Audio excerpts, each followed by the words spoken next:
Hey guys, welcome to the ABC podcast. Talking with the bosses. My name is Akinbola Timtokwe, and here with me is I can understand the side. we are here with a very phenomenal boss. The Jagaban himself. He's here with us. He's a legal practitioner. He's a crypto trader. He's everything. I'll just let him do that for you. So, sir, let us meet you. Let us meet you. My name is Akiyomi Oluwaseun Afolabi. Sadly, I don't have an English name. That's Well, I am a legal practitioner. I am a cryptocurrency expert. I am into digital marketing, affiliate marketing. I am also a coach. I'm also a mentor. I run so many things, actually. Wow. So how do you cope with these things? It's not stressful, or, I don't know. Well, the truth is, the main thing there is multitasking. Multitasking can be really difficult. I've had situations whereby I was diagnosed of insomnia. I didn't sleep for 3 days straight. Like, I couldn't sleep for 3 days straight. So sometimes it can be crazy, but if you are able to have good partnership with people, quote and unquote, good partnership, because that's the most important thing, then it makes your work less easier, less stress-free rather. Speaking on multitasking, what is like that number one tip you would give anybody that would like to multitask? The first thing I would say to anybody that wants to multitask is pick that one thing that works for you. Pick the one thing that works for you first. Focus on it. Be good with it.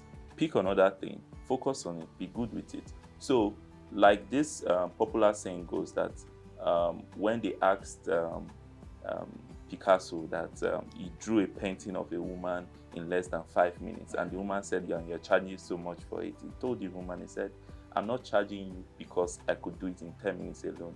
It is experience of over the years that made me do it so quickly." So if you are skilled in one particular aspect and you are skilled in another aspect, something that will take you 20 minutes to do, I will do it in 5. So that is the trick there in multitasking. So far, so good. You are a legal practitioner, you are a crypto trader, you are a business strategist. I feel like what has made people choose you for the job is based on value, because you have value. Now, I get it that you are doing a lot of stuff. How do you add value to yourself? Like, I get it, you are branding yourself. How do you add value to yourself? The first thing when it comes to adding value to yourself is personal growth. You must be intentional with personal growth. Okay, take for instance, this morning I got somebody asking me questions about nodes in the blockchain ecosystem, node validators.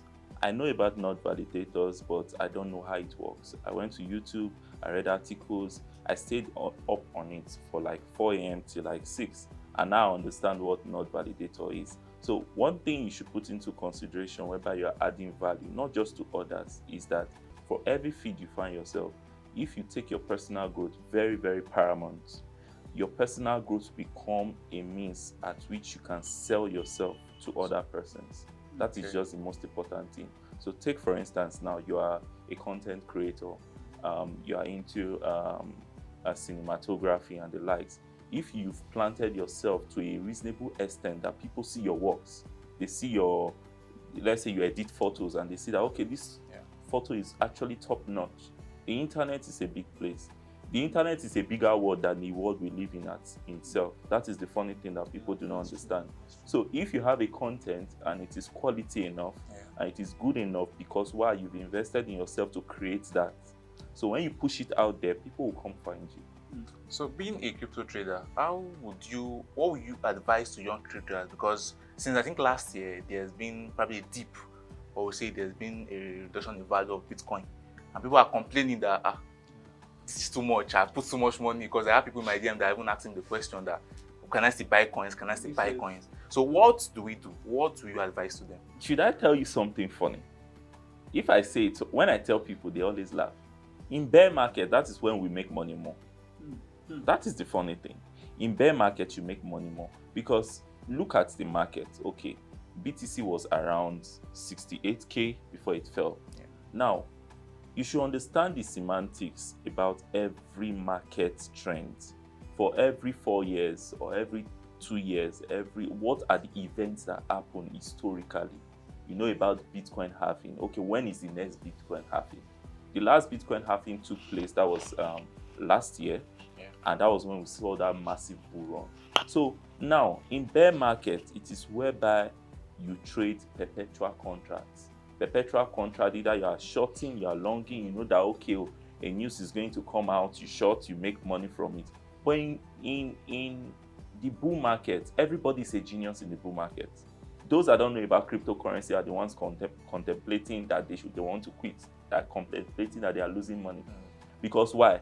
In a bull market, everybody is a genius. Buy anything at all, even if it is coin AYZ.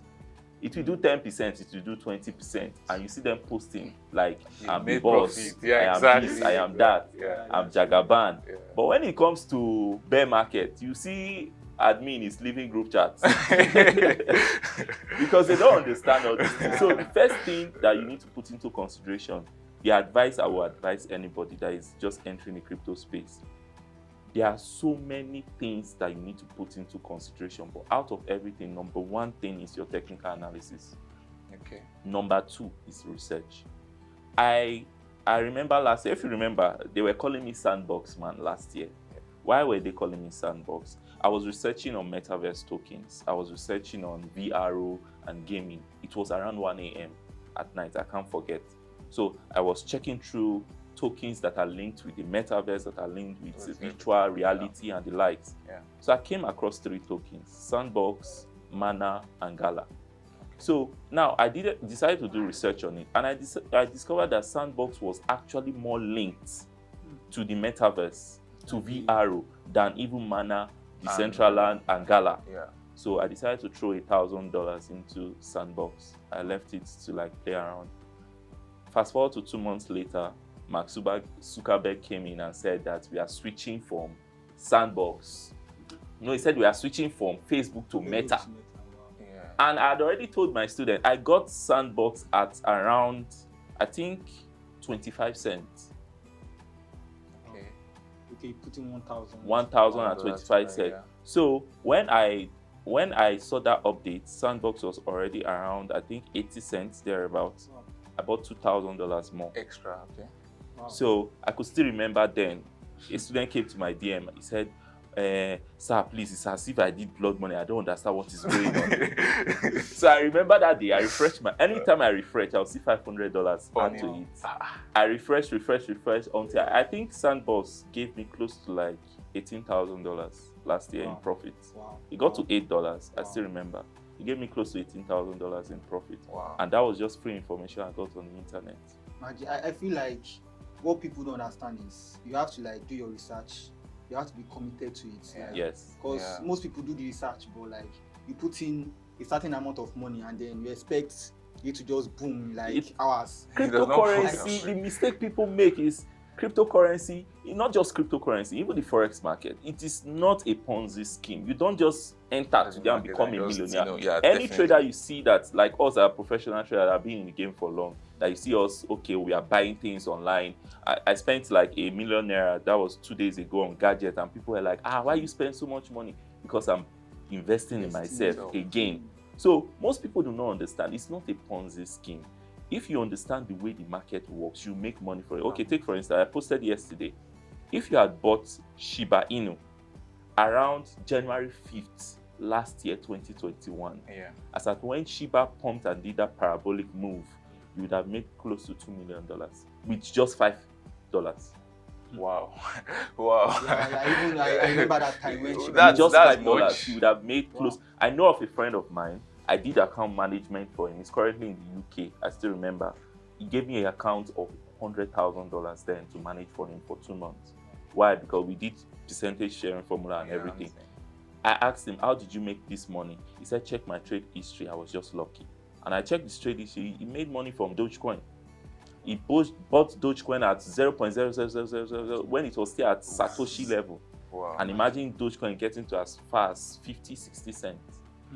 That's So most of the time when you do your research, and you invest in good projects with good utility, you make money from it. Even if you don't have so much, I've seen people that have made millions with just $10.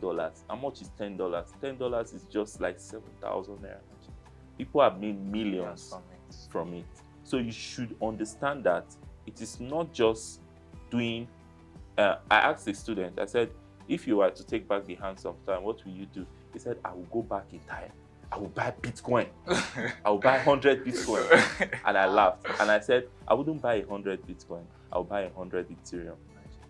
Because most people do not understand that scalability when it comes to, yes. When I told students that Ethereum was going to get to $5,000, Ethereum was around $200.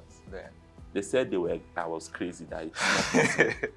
Because I looked at it, I said, okay, look at scalability. In terms of network interference, the ERC20 network is what everybody uses in transacting. So, and the ERC20 network is built under the Ethereum. So, when transactions are ongoing, definitely, it is going to affect the price of Ethereum. Same thing when BNB switched and they integrated their BEP network, BEP Smart Chain. Price went up. So, you need to do all this research. It's very important. Even any feed you find yourself is very, very important. And about what you said earlier, you said Bitcoin or crypto is not a Ponzi scheme. Yes. Now I get a lot of feedback from people saying there's this new coin somewhere, they want to invest in it, they want to put money into. And some of them later come back and they're like it's a scam or something. Like, how do we know that this is a Ponzi scheme and this is the difference? Okay, it's a very, very important and good question. Last year, November 24, some group of persons called me and they were like, they want to build a smart contract. A smart contract they wanted to rug pull, and they were offering me $40,000. I'm not joking with you. This is real life. $40,000. I will do the smart contract. They will do the development of the coin. They will do the marketing, Twitter, and everything. So once they are done with that, they push it to the market. Once you will see it on CoinMarketCap as an actual token. It's actually an actual token. It won't be put on a major exchange yet, sir. No, but you see there, you can do liquidity swap on it and everything. Then we'll push it. When we get to a particular threshold on the market cap and it's okay, we'll close down the smart contract. Now I turned that offer because I looked at it that innocent persons that are not aware will jump into it and say, this is the next big project. This is the next big project. So how do you know? Number one thing, you look at the market capitalization. Number two, you look at the founders of those tokens. Are they anonymous? Are they people you know? Did they work with existing projects that are doing well right now? Who are the founders of the project? Who are the persons that are running their dev team? You look at all these things. Then another thing you look at is their roadmap, their white paper. What did they want to achieve in the next 5 years? In the next 10 years? In the next 20 years? What did they want to achieve in the blockchain ecosystem? That is, you look at that. Then another thing you look at is, apart from looking at their white paper, look at their dev, look at their team and everything. One thing that is also important, what else? You also look at the coin in circulation. You see some coins that in circulation we have 10 billion. Like Twerk coin. Back then, Twerk coin was trending that time. Twerk. I had thousands of dollars of Twerk coin in my wallet. It was If the liquidity, if the volume, the supply is too much, it's also a problem. So when you tally the supply with the market cap, there's a way you calculate market cap and the total supply. When you tally it, you see it will not balance. Then one last important thing, you go to, there's a way you can check the smart contract to see if it's actually an open smart or a closed smart contract. If it's a closed smart contract, when you buy in, when you've made profit, you want to withdraw or you want to convert, it will not allow you convert. Your money will be trapped there. That was what happened to these people that did Squid Game, Squid token. Okay. You know, there was a coin called Squid. The Squid Game, the Squid series. You know, Squid series. They did a token on it. Wow. So people started buying. The thing went up. It did close to in just 3 hours. It did close to like 18,000%. Jesus. People were buying it. Some persons messaged me that, sir, I want to buy. I said, don't buy. I've checked this thing, it's a scam. They say no, people are making money from it. Their wallet is increasing. They won't listen. They won't listen. I give you my blessing. Go ahead. At the end of the day, they made profit. They wanted to convert back. It was quite difficult. It was impossible. It wasn't even difficult. It wasn't possible.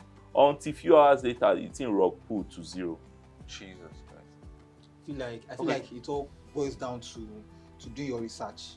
Doing your research. What about Luna, for example? Luna pumped. No, Luna, the way it fell that time, as in it was Luna is a different case. Luna is actually a good project. So Very good project with a very solid community. The only problem they had with Luna was insider trading. Their founder was greedy. Okay. He decided to manipulate something. He started taking funds. He withdrew funds worth of close to $1 billion in a space of 3 months from the Luna and Terra ecosystem. So it was the founder, Don Juan. As at this morning, 5 hours ago, they declared him wanted. Interpol has declared him wanted. He's nowhere to be found right now. He has left Singapore. They can't find him.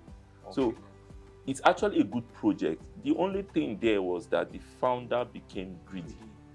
And again, to understand how the market works, not just technicals, fundamental analysis, news, events. When they declared Do Kwon wanted, I went to Luna. I started shorting Luna. In less than 1 hour, Luna was already down by 20%. I made money off there and I was off. So you also trade news, you trade events, you trade using technical analysis, you trade using so many things. It's not just, and again, look at trading as an open market. Be open-minded with it. Look at it like your girlfriend. I get that. Now, coming of this girlfriend of a thing, yesterday I viewed your status. I was looking at your post and like, I cannot get married. I already want a baby mama. I don't want anything serious. I was like, you actually don't have the money. You can't say you don't have money to get married or whatever. But what is the main reason why you will say, I don't have it in mind to get married? Well, the truth is, I still remember then when I was in Adekunle Ajasin University. I think I was in part 3 law. Then one of my lecturer, I wouldn't mention his name. We are very close friends. Okay. He took me in his car. He just bought that car that period, and I entered the car. Then we're driving. He said, "Can you drive?" I said, "I don't know how to drive. I don't even have a driver's license." I said, "Okay, no problem." He said, "You see this car? Once we drive around this campus, all the girls will be looking at this car." He said, "For one reason, they are not interested in the person driving the car. They are just interested in the outlook of the car." He said, "The car, you have it. If you are serious and you make money, you have it. They will come in numbers when you make money. It is only when a man that is wealthy has made money will give you motivational quotes. If he doesn't have money, he won't give you motivational quotes. You won't even listen to him. He won't even listen to himself." So the point I'm trying to make from all these things is, I have had experiences. I have seen. Right now, the way the generation is moving from our time, from the 90s down to this time, is quite different. Everybody is crazy now. So in terms of looking at the way the world has evolved, money is now an integral factor whereby you are looking at relationship. No matter, even if you see a good woman, a good woman will also need money. So money has become a strong determinant for relationship, for courtship, for marriage and everything. So that's why you see marriage crashing.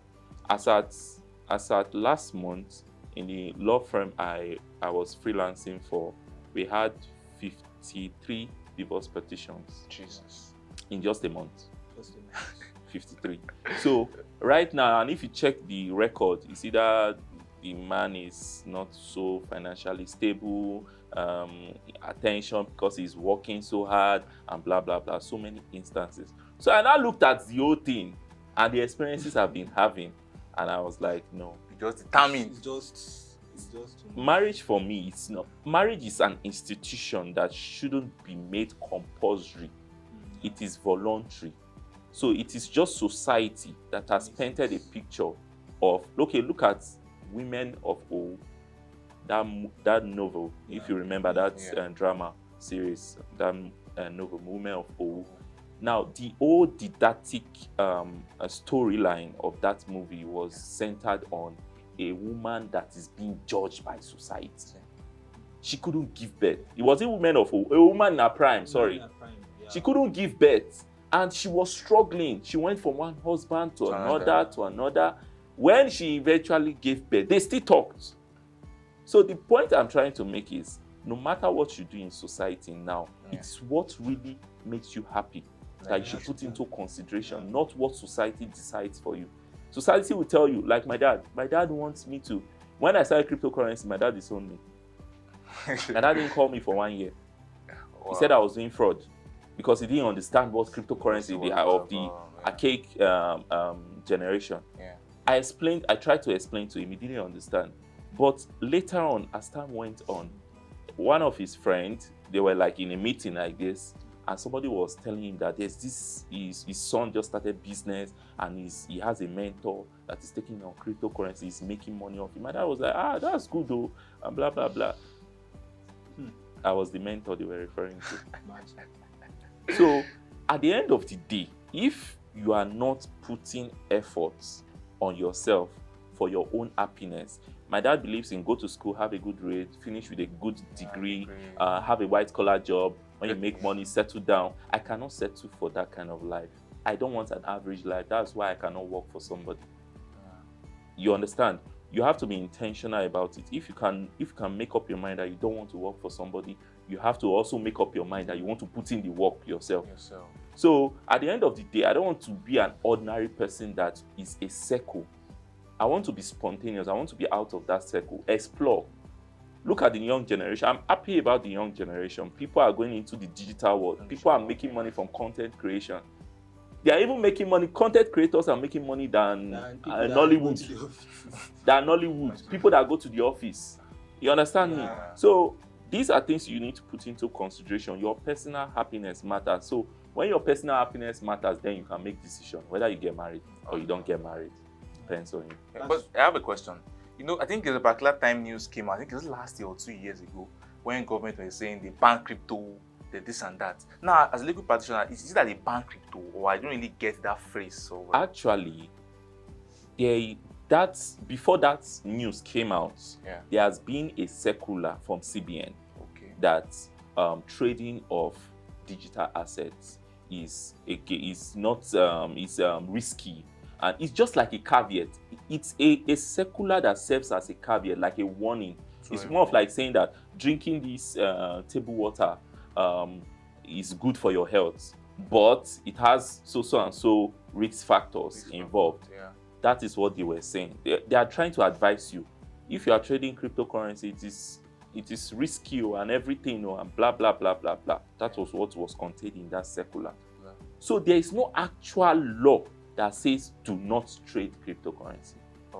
There is no law that is existing in Nigerian jurisdiction that is saying do not trade cryptocurrency. It's only a circular saying that the risks that are involved in trading cryptocurrency. So most people got it wrong. They got it mixed up.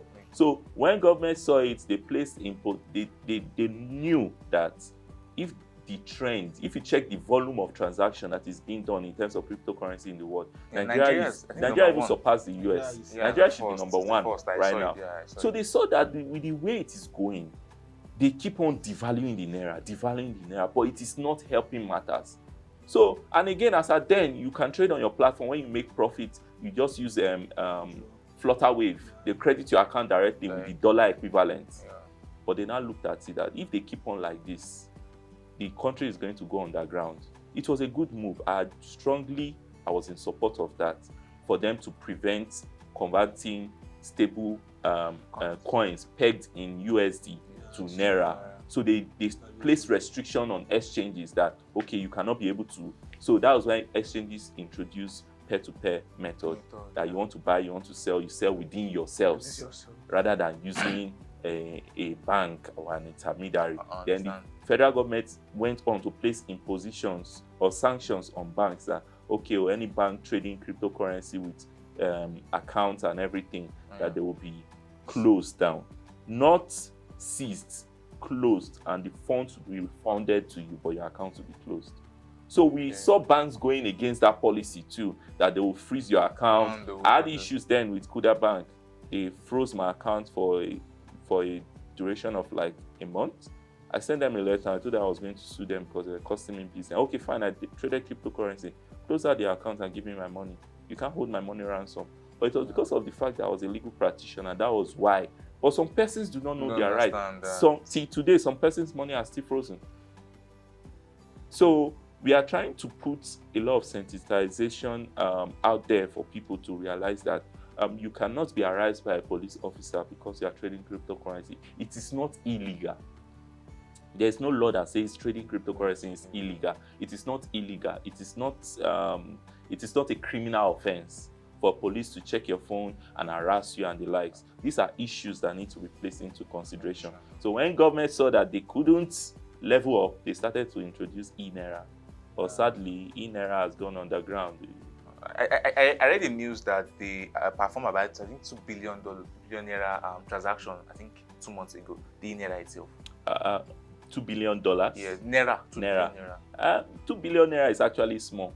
Let's be realistic. In a population of Nigeria, 2 billion Naira is very poor. If that report you said is true, it's very, very poor. Because let's be realistic. If you are doing influx of transaction and you said it is a platform that all Nigerians are using, one Nigerian can do $1 billion, 1 billion Naira transaction. So 2 billion Naira in a month or in 3 months is very poor. It means that people are not. Should we say that, is it that the plan they have is not a good plan, or is that Nigerian citizens are just interested in eNaira? I think the approach that was used, first off, was what discouraged people. You went after cryptocurrency, then you decide to invent and bring eNaira. And if you look at the eNaira is built with the blockchain. So why are you deceiving ourselves? eNaira is built using blockchain ecosystem. So why are you saying, okay, you are going after A, but you are using part of A to build something for B? It doesn't make sense.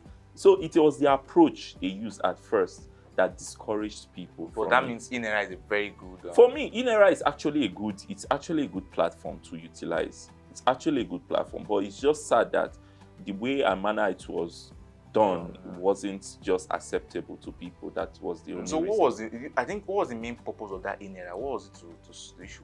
Easy transactions between two persons. You want to send out money, you just send from your eNaira wallet to another wallet. So the question I now ask myself, what is the use of the bank? I feel like their part itself is just in Nigeria here. I feel citizens don't even want to associate themselves with something that has to do with like Naira, because they feel like it's just gone. Yes. I read news that says that don't earn in Naira, earn in dollars. There are news like that. It's not because people don't want to earn in Naira. It is because of the fact that the Naira is devaluing. Inflation rate is hitting the Naira and so on and so forth. So, and again, the economy is not doing well. If the economy is doing well, we should still be seeing Naira against a dollar around 480, 450. But right now, as at this morning, a dollar is trading for 725. So it's that bad. As I could still remember when I said it, I said dollar was getting to 800 to 1,000. Yeah, I said it since last year when dollar was at 380. People said, why did I say I know what I'm saying? And look at it today. We are already at 720 something. And it is still skyrocketing. And again, the federal government is not putting hands together to make policies to boost the economy, push businesses here. Okay, look at, for example, Tesla. Tesla is coming to Nigeria. They want to start mining. I've forgotten the mineral resources they want to start mining. Now, it was a good move by the federal government telling Tesla that they must set up a plant here in Nigeria. At least that's good. It serves as means of employment, serves as improving the economy, serves as tourist attraction, and so on and so forth. So federal government refused that offer by Tesla. So these are things that federal government need to put into the financial policy. The economic policy of the country is too low. It's discouraging investors to even come in. So it is not conducive. That's why you see people now, everybody's middle name is Jakpa. Everybody's running away from the This country. last, this last I don't have friends again. My trader friends, 90% of them, they're outside the country. So I still have firm resolution that the country can do well if we put in so much effort to make it do well. But for now, we are in deep problem. But I thought Naira was to help dollars, probably Naira to dollar, probably could help them in No. Actually, it was to make Naira more in circulation and make it more acceptable among the people than right now the crave for dollar is higher. Everybody needs dollar. Like me now, what the trick I do when I make money from my trading, let's say I make 500 USD, for example. What I do is I will draw that 500 USD, convert it to Naira, then buy hard currency, dollar, and keep it aside. I do that in accumulation. So when you do that over time, you now want to resell that dollar, you discover that the rate has gone up. So that's even more of profits, actually. So why do you think next time I will not demand for dollar?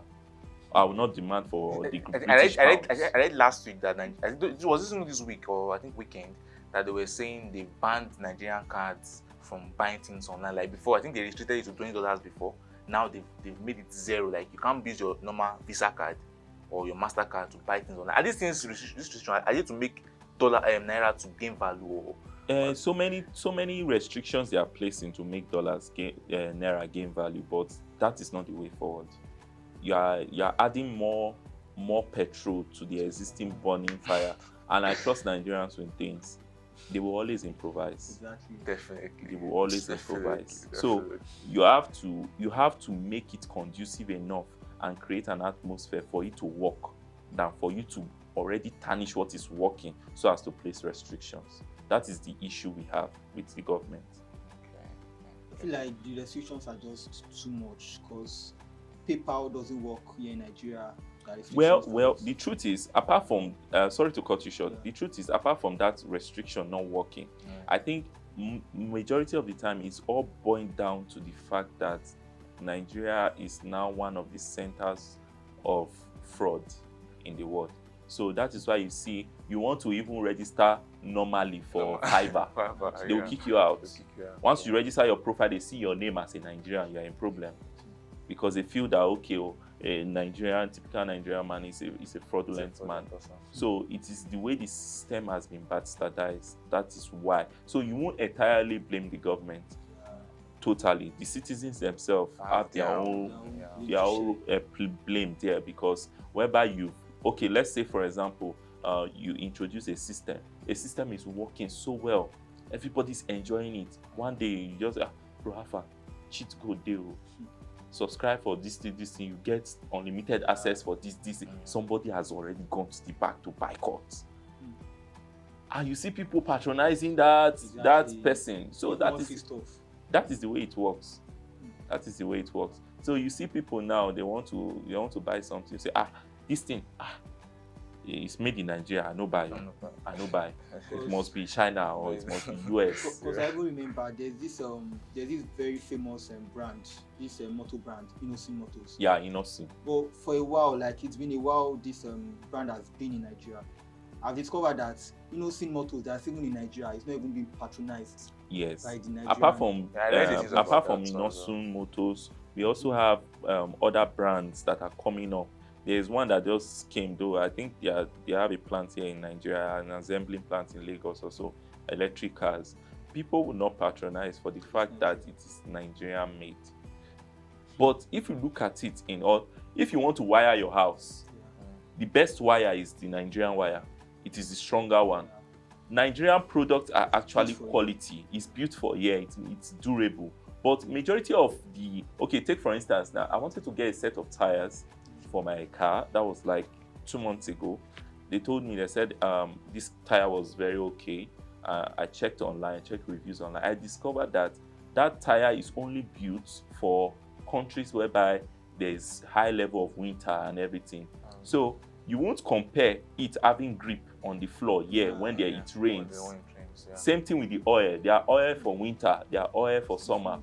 So these things are things you put into consideration whereby you're purchasing things. So Nigerian products are built for Nigeria. Because of what we have because of what we have here, the terrain and everything. You won't build a car and won't put a solid shock absorber because why? You are preparing for potholes. In fact, potholes should be a driving school on its own. How to avoid potholes in Nigeria. Exactly. So with all these issues we have in Nigeria, what do you think is the way forward? Like, what do you think can be set in place to like make everything look better for us? Well, I think the way forward is number one, individual being patronized. What do I mean by individual being patronized? We have some great minds in the country. People that are smart, people that are intelligent, that create things. And governments, before you know it, they post them online, and one country has hijacked them. You see the exodus of medical practitioners leaving the country. You see the exodus of legal practitioners leaving the country. We have doctors. If you check the history of scientific discoveries, it's mostly Nigerians. If you check sports and athleticism, it's mostly Nigerians. Nigerians excel in so many stratas, so many fields of life. So the way forward is investing actively and proactively in the citizens. And apart from being invested in the citizens themselves should work on personal growth. You can't just sit at home and say everything government. Like ASU strike. Learn a skill. I have a friend, Bosse, that is currently in the UK. She makes as much as £1,000 weekly from just side gig, which is braiding of hair. Wow. She braids hair for people. She charges as much as £250 to braid hair. Sometimes she even turns down offers, and she still has side jobs she's doing and everything. Well. So you have to learn a skill, something that you know will add value to you. I still remember when we were talking, you mentioned you are into cinematography, you want to go into YouTube, you want to go into affiliate marketing. These are things that you need to learn and grow yourself. So when opportunity come knocking, it is easier for you. So if you find yourself, like my elder brother now is currently out of the country, he's into web design. He's one of the few persons in Nigeria I know that can use Django properly. Like, he's very, very good with it. So, I could still remember my brother, he did facial recognition. He built it from scratch, coding it. Wow. He also built this one that Lagos is just introducing, that, they'll check your plate number. If you break this thing, that's traffic light will capture your plate number. My brother has done that 2 years ago. But there was no opportunity for him, so we had to push him outside the country. So these are issues that we need to put into consideration. Government investing in its citizens, making sure that, people are invested in so many things. If you want people to be coding, you want people to be good with computer technology, open an academy, a center for them to be, you employ experts. Take for example, we have these people that are into reading of hearts, the heartbeats. I think it's cardiographers. I don't know the name they call them. Yeah. Now, these people, I can say in Nigeria, people that are into that part of medicine, they are not up to 20. Is that bad? Or the machine that they use in doing X-ray, that machine, when it gets spoiled, engineers that are skilled to fix that machine, they are not up to 50 in Nigeria. I am not joking. They are not up to 50. Let me make reference to my alma mater. No shades thrown anyway. But there was one time that our school had issue with e-porter. They couldn't fix the e-porter in the school. We are computer science students. You see computer science students, when you message them on WhatsApp, you see, welcome to so closet. We sell bags of shoes, bags, accessories, and this and that. These are issues. Yeah.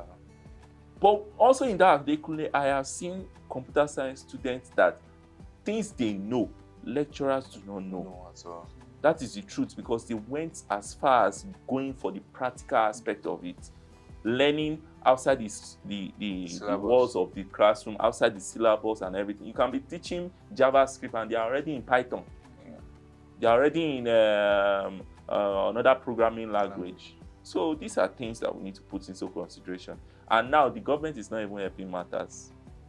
Students have been home for 7 months, and it's going to be almost 1 year now that students are going to be home. They are all interested in the coming elections and so on and so forth. So these are issues that need to be put into context. Now, there was a court order. The court is mandating the lecturers to go to class. Will you tell a man to go to and teach on empty stomach? He will teach you A, Z because he's angry. Because I also feel for them. How much do they pay lecturers? It's not easy for them. It's not much. It's not much as well. Some of the lecturers that I know in English studies then, they are outside the countries now. They are lecturing outside the countries. So these are issues that need to be put into context. So the way forward is so much. So much. We cannot say this is one particular way forward. Because it has gotten to a situation whereby it is that bad. So the way forward now is, okay, you see young guy, the first thing you are, how do you make money now? What is the next step? My brother now, Yahoo. Everybody is into internet fraud. Everybody wants to make quick money.